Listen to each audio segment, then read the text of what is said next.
Disney Studios is now pressing Hollywood creatives for movies that will bring back men to the brand. Back to the brand. These are the same executives who spent $8 billion buying Marvel and Star Wars, then killed Luke Skywalker, made Rey stronger than every Jedi in history, and then turned the MCU's leading men into jokes or failures. But they need them back, Aaron. Disney already owns the exact content they claim to need.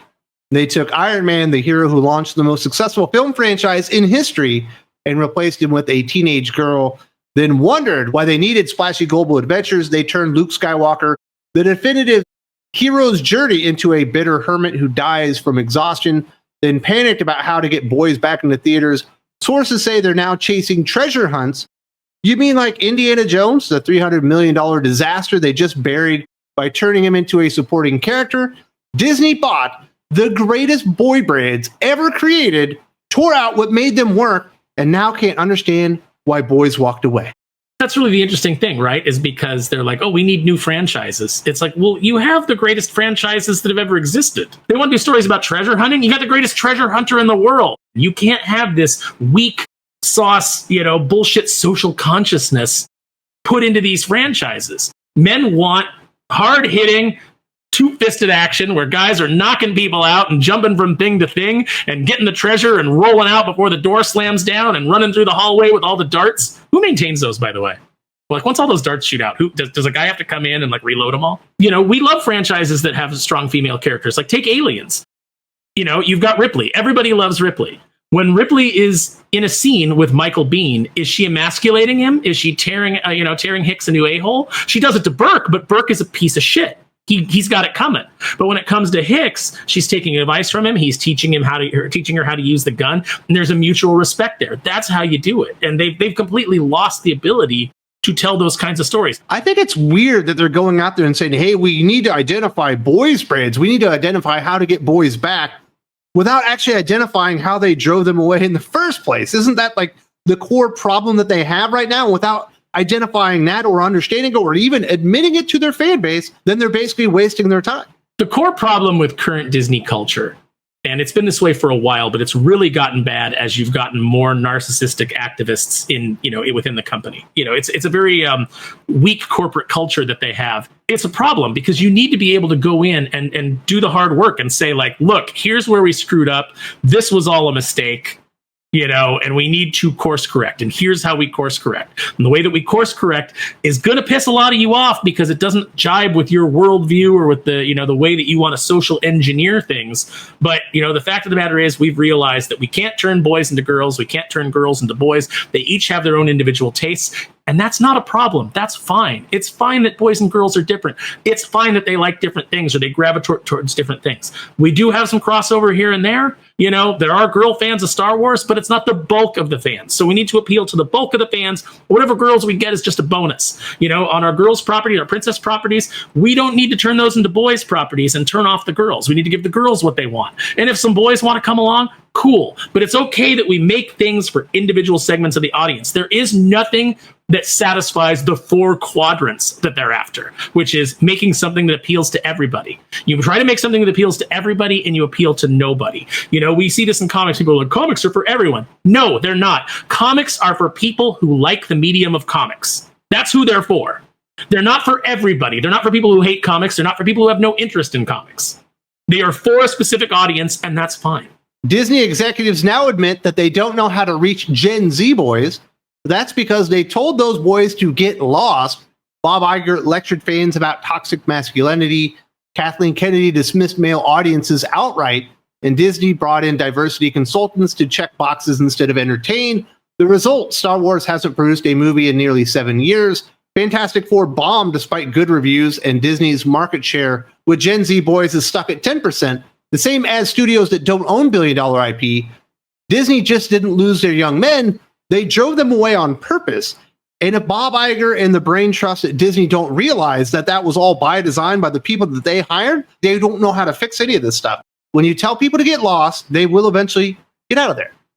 And then they don't trust you. So even if you have a movie like Fantastic Four, which got some decent word of mouth, which I don't believe, it got some decent word of mouth though, and you would think that would result in the movie having legs, and it didn't. It's because people don't trust the brand. People are actually resentful of the brand. They're resentful at the betrayal, and they're not going to invest in it. So you've got a long road ahead, and you can create new IPs and put them out there, but you had the best IPs in the world and you couldn't be successful with those. What makes you think these new things that you're going to create, you're going to be able to make a success? You can't, because you no longer know what the recipe for success is. And here's where the desperation really shows.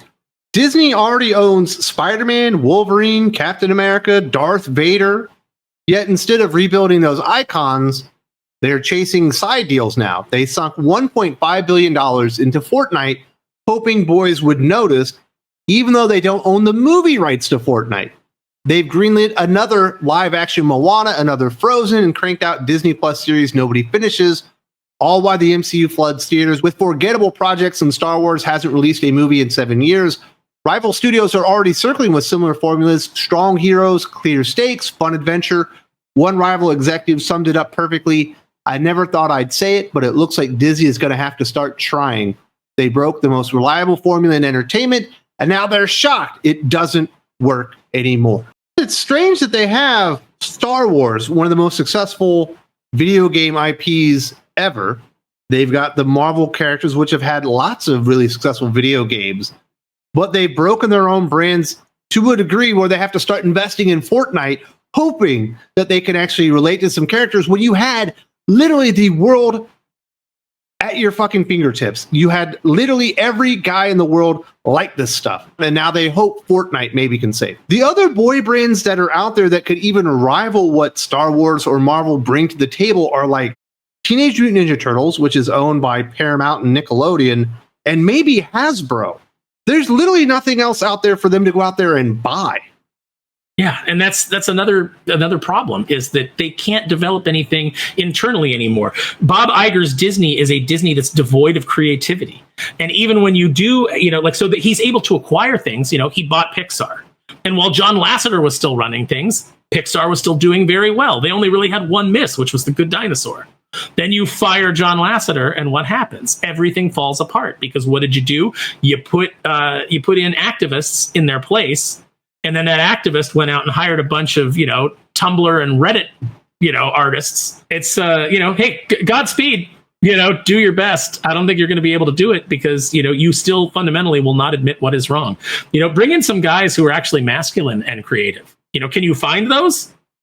Comics used to be written by guys who went to war, who lived life, who, had a bunch of experience to draw on. Maybe you need to start looking for those guys instead of, 20-something people whose, the biggest stress they've ever faced in their life is the barista got their order wrong. Stop hiring out of Hollywood and Los Angeles and start finding some people that actually have some grit to them. And then maybe that'll speak to young men. Maybe that'll speak to the audience that you're trying to reach. Kathleen Kennedy is a dullard. She has no imagination. She has no creativity. She was probably pretty good at some like securing some things and procuring some things and basically being a glorified secretary for Spielberg and Lucas and Marshall. That's what she's good at. But when you try to make her the creative head of a studio and she suddenly thinks, I'm going to bring my great ideas, well, you don't have great ideas. You've just got a bunch of activism that you think are ideas, and you try to inject those into your film and it doesn't work, and you turn off the audience. So what you need actual creative people. The executives just need to be the bean counters that make sure that you're staying on budget. And that's that. Let the creative people create. And I don't mean the activist creative people. I mean the people that care about the property, that care about, its success, that care about the integrity of that brand. And I hate to call things brands, but that's what they are. That care about it and put it out. Like when we did Darkwing Duck, I cared about Darkwing Duck. I cared about that property. I wanted to deliver a story that felt like it was a natural extension of the show. We grew it up a little bit, but I wanted it to feel in continuity with the show. I didn't try to recreate the wheel. That's insulting to the fans. They're already invested. You're working on these things because they come with a preloaded fan base that's ready to, to check it out, to buy it, to buy a ticket, to buy a book, whatever it is. Why do you seek after those properties knowing that they have a pre-established fan base? It's a slam dunk. It's low risk. But then you change everything about it so that it becomes high risk. You might as well be trying original things because the thing that you made no longer resembles the original property. Like we say, it's just a skinwalker. You've stretched it around a bunch of bullshit that shouldn't be there. Absolutely. And certainly Bob Iger is an enormous part of the problem here. And this isn't the first bit of desperation that we've seen from Disney. If you'd like to see another video or conversation Aaron and I had about this, definitely check out this conversation we had from last week on the Geek Fix podcast. If you would like the full Geek Fix podcast, it's available right now on Patreon and channel memberships.